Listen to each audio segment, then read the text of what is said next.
Okay, so you guys said you wanted a little extra help with phylogenetic trees or cladograms, so I came up with this example and hopefully this will help you guys out a little bit.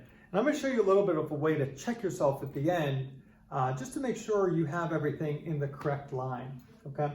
So I have 6 different species here, A through F on both sides. And what these numbers are telling me are the amino acid differences between one species and the next. Now, in this problem, I also give you that species D is the oldest known species listed. And what this tells us is that it's probably going to be more shifted to the one side of our phylogenetic tree. It doesn't mean it's necessarily going to be at the end. We can check to see if it's the end by the amino acid differences, but it means it's probably going to be somewhere close to the end. So I copied our chart down again, and we're going to start drawing our phylogenetic tree here. Now, when we're drawing our phylogenetic tree, I'm going to start it, okay? And we're going to have 2 ends right off the bat, okay? How we're going to fill those ends in is we're going to find our biggest number in our amino acid differences. And if you look through, our biggest number is 32, okay? And if we look at what organisms that is corresponding to, it's species D and species B. So this tells us that species D and species B are going to be at the ends of our phylogenetic tree. Now in the previous one I told you that species D is very, very old. So that tells us that D is probably going to be on this side and B is probably going to be on this side. Reason being, each time we have right here, one of these areas where we diverge, that's a common ancestor right there, okay? And every time we do that, we have a node like that, that's just another common ancestor. So because species D is so old, it's probably going to have not so many common ancestors as the species up here that went through a lot more evolution, all right? So that's how I like to start it.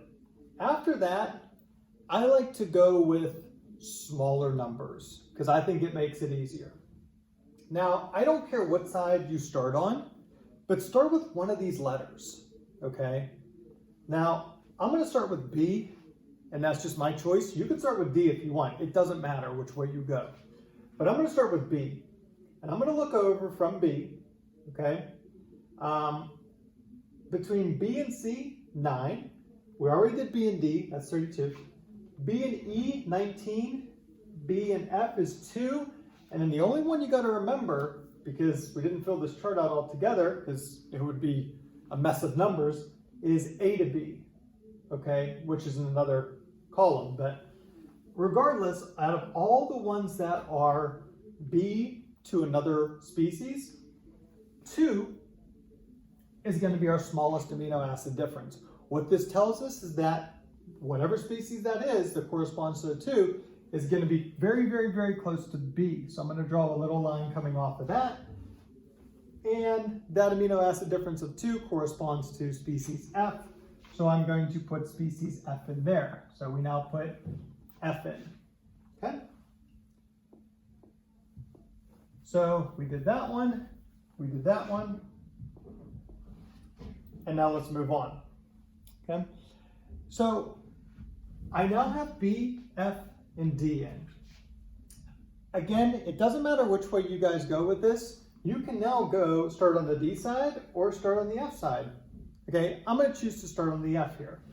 Now, if I look at F, and they're all in a nice row here, we already used the 2, so that's gone. Our next smallest number, which will be our closest one to F, is the 7, okay? So we know 7 is going to be a little bit down this way, and that corresponds to species C. Okay, so we use C. And we use B. Now we got 2 more to do. We got A and E. So again, same thing. I'm done with B, I'm done with F. I put C in, and now these A and E species are going to be sandwiched in between D and C, okay? So we got to fill them in, and it doesn't matter what side you start on. You'll get the same answer regardless. So if we start on the D side, we're going to look at the smallest amino acid difference, and we'll put that one in here. If we start with the C side, we'll do the same thing. We'll put that one closest to the C. So I'm just going to choose to start on the C side since we've been working our way this way. And remember, I have A and I have E left to put in. So I'm going to look at C, and between C and A, I have 8 amino acid differences, okay? Now, the other one I got to put in is E. So I want to look at the difference between C and E. C and E, it's 10 amino acid differences. So this tells me that A is going to be closer to C because obviously 8 is less than 10. So here's what I'm going to do. I'm going to bring this up.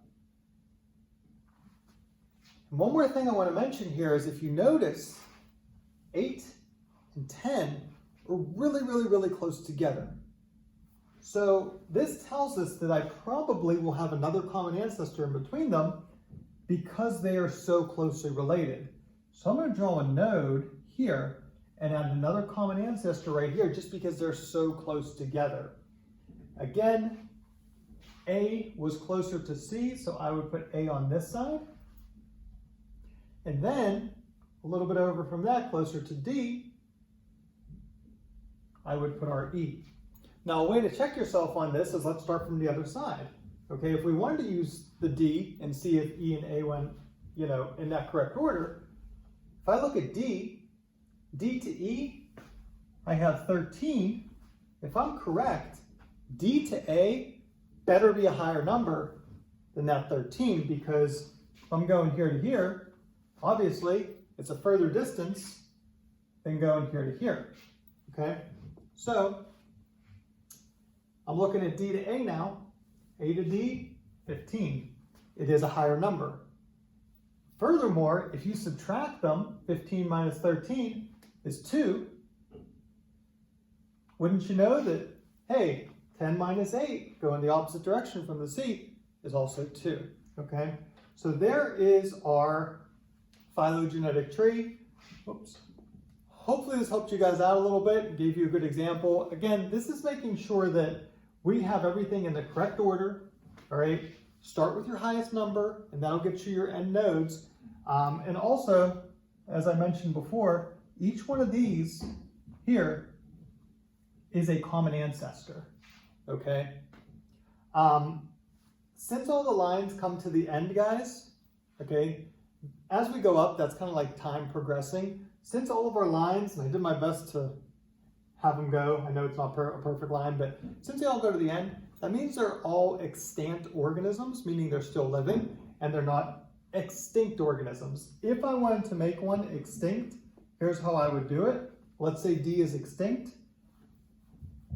I would cut that line down a little bit. Whoa. And then draw D down here, meaning D is extinct and all the other ones are extant. All right? Okay, hopefully this helped you guys out, guys. Have a good rest of your day, and I'll see you later.